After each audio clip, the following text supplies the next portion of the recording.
Baik, bismillah, assalamualaikum warahmatullahi wabarakatuh. Ya, sebelumnya perkenalkan, saya Tosama Laude Harmono dari jurusan Teknik Geologi, Fakultas Matematika dan Ilmu Pengetahuan Alam, Universitas Halu Oleo. Jadi pada kesempatan kali ini eh, kita akan melanjutkan materi paleontologi. Nah, jadi yang akan menjadi pembahasan pertama itu adalah first appearance datum dan juga last appearance datum dalam paleontologi yang berkaitan dengan kajian biostratigrafi. Jadi first appearance datum atau FAD itu adalah waktu atau lapisan batuan paling tua di mana takson atau fosil tertentu itu pertama kali muncul. Nah, ini menandakan bahwa keberadaan organisme tersebut itu awal munculnya di dalam sejarah geologi. Nah, sedangkan last apparent datum itu waktu di mana takson atau fosil itu terakhir kali muncul atau terakhir kali ditemukan. Jadi kedua istilah ini itu digunakan untuk menentukan batas waktu, kemudian mengurutkan lapisan batuan dan juga menyusun skala waktu geologi. Nah, kemudian yang kedua, kita akan membahas mengenai prinsip penentuan umur batuan menggunakan foraminifera. Secara umum kita ketahui bersama foraminifera itu ada dua, yaitu bentonik dan juga plantonik. Nah, ini gambar di sebelah kiri, ini merupakan diagram biostratigrafi untuk lapisan batuan yang berumur oligosen hingga miosen yang digunakan untuk menentukan umur dan juga mengurutkan lapisan batuan yang fosil mikro. Di mana kolom bagian kiri itu bisa dilihat ada pembagian waktu geologi yang dari epoch atau kala, kemudian age itu umur yang lebih spesifik, kemudian ada zonanya, kemudian ada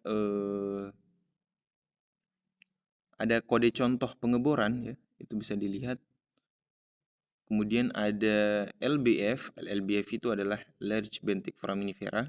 Kemudian yang PF itu adalah Planktonic Foraminifera, dan yang nanoplankton itu adalah alga berkapur yang berukuran sangat kecil. Kemudian yang poin 1 sampai 5 ini, gambar 1 sampai 5 ini merupakan jenis fosil khas tertentu yang muncul di setiap umur tertentunya. Di mana ini digunakan untuk ya menentukan batas umur lapisan seperti yang dijelaskan di awal tadi.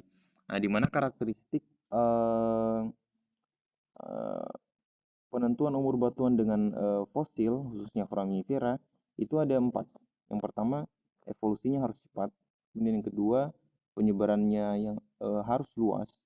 Kalau sempit itu tidak bisa dijadikan sebagai dasar untuk menentukan umur batuan. Kemudian yang ketiga itu jumlahnya harus melimpah. Nah, kalau jumlahnya sedikit itu juga tidak bisa.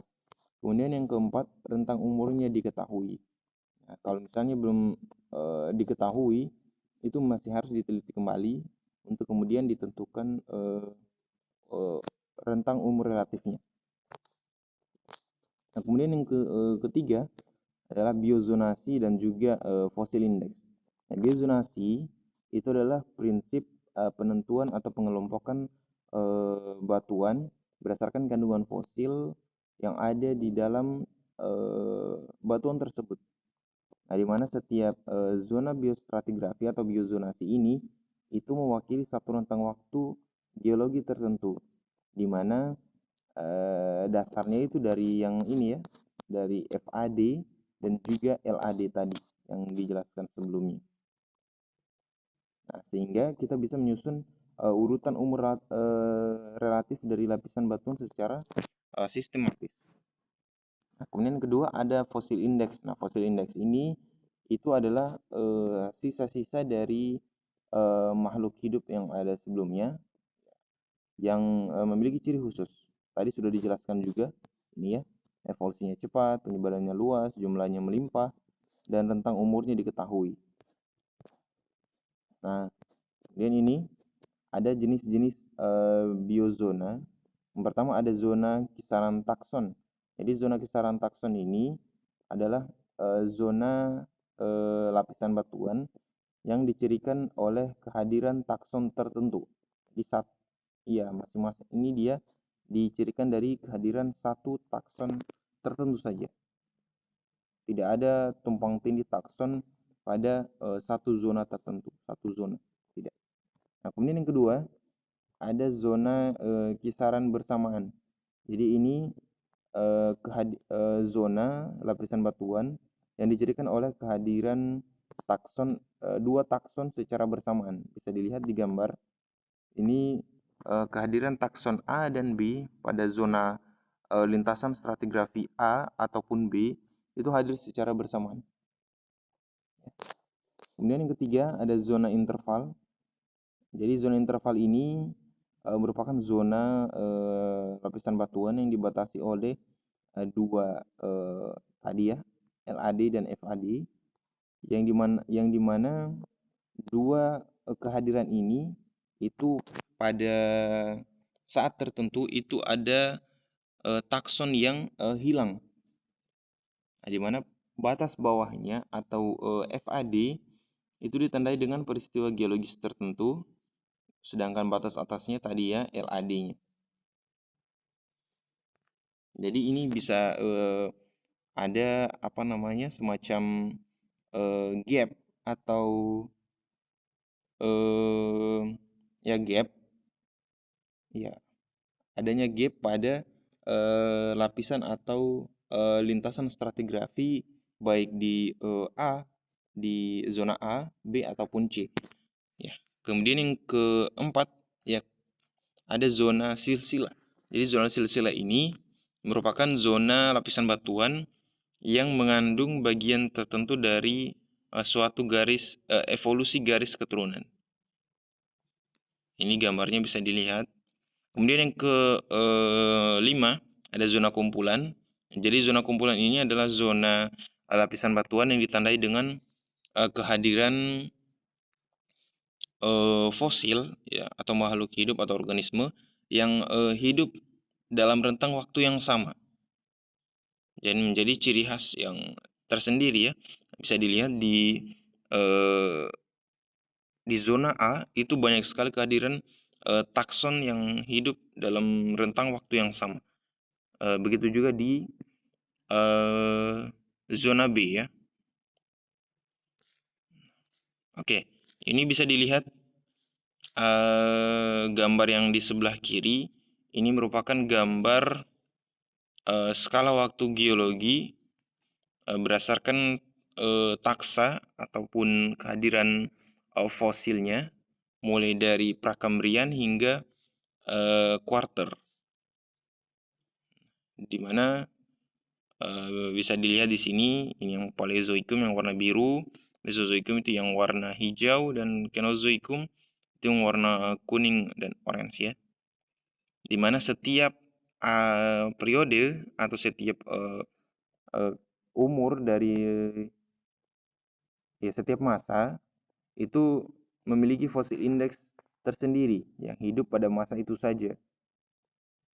Kemudian hal ini, penentuan umur batuan berdasarkan fosil ini itu dipakai untuk penunjuk umur lapisan batuan dan juga digunakan untuk mengkorelasikan lapisan dari satu lokasi ke lokasi yang lain. Nah, kemudian ini ada yang selanjutnya mengenai langkah-langkah analisis laboratorium untuk identifikasi umur batuan menggunakan fosil foraminifera plantonik. Jadi ini bisa dilihat ada 6 poin ya. Yang pertama itu preparasi sampel. Jadi preparasi sampel ini dilakukan dengan yang pertama kita memecah ataupun kita hancurkan batuan yang mengandung fosil ya, baik secara fisik ataupun secara kimiawi menggunakan larutan H2O2 atau hidrogen peroxide agar fosil dengan lapisan batuan yang menyelubunginya itu dia terurai atau terpisah. Kemudian yang kedua ada pencucian dan juga penyaringan. Nah, ini dilakukan dengan kita bilas sampel dengan air dan kita saring dengan saringan yang berukuran berbeda untuk bisa dipisahkan butirannya dan kita buang kotoran-kotoran yang yang mengotori si fosil ini. Kemudian yang ketiga ada pengeringan atau drying. Nah, ini dilakukan dengan kita keringkan sampel yang sudah disaring tadi di dalam oven. Kemudian yang keempat ada pemilahan fosil atau picking. Nah, ini dilakukan dengan kita ambil dan kita pisahkan fosil foraminiferanya dari butiran lain dengan bantuan mikroskop ya. Kemudian yang kelima, kita lakukan identifikasi taksonomi dengan kita tentukan nama marga atau genus dan juga jenis atau spesies fosilnya dengan kita bandingkan pada buku panduan ataupun acuan-acuan lain yang terpercaya. Kemudian yang keenam ada kita lakukan analisis biostratigrafi dan ketentukan umurnya. Nah, di sini kita sesuaikan jenis fosil yang ditemukan dengan zona umur yang sudah ditetapkan sehingga bisa kita ketahui umur lapisan batuan yang kita temukan. Nah, kemudian selanjutnya adalah interpretasi lingkungan pengendapan berdasarkan asosiasi foraminifera bentonik. Nah, gambar ini ada 6 ya sebenarnya 5 poin saja ya. Nah, yang pertama ini kita lakukan analisis laboratorium. Nah, ini kita lakukan dengan kita identifikasi jenis dan kita hitung jumlah foraminifera bentonik yang ada pada sampel. Nah, kemudian yang kedua kita lakukan analisis rasio planktonik dengan bentonik. Kita hitung presentasi perbandingan antara jumlah foraminifera planktonik dengan bentonik untuk kita perkirakan kedalaman lautnya. Ini ada rumusnya ya. Sigma P presentasi planktonik sama dengan sigma P atau jumlah planktonik dibagi jumlah planktonik plus jumlah bentonik dikali 100%. Kemudian yang ketiga berupa indikator kondisi khusus dengan kita amati bentuk cangkang. Nah, bentuk cangkang secara umum ini bisa dilihat ada dua, ya ada yang epifaunal, ada infaunal. Nah, epifaunal itu kondisi cangkangnya itu kita perkirakan dia hidup di dasar perairan. Bisa dilihat itu gambarnya dia membundar ya. Artinya dia hidup di dasar perairan dengan oksigen yang tinggi. Sedangkan infaunal itu bentuk cangkangnya dia memanjang seperti kerucut. Kemudian dia interpretasinya dia ini hidup di dasar di dalam lumpur di mana kandungan oksigennya itu rendah.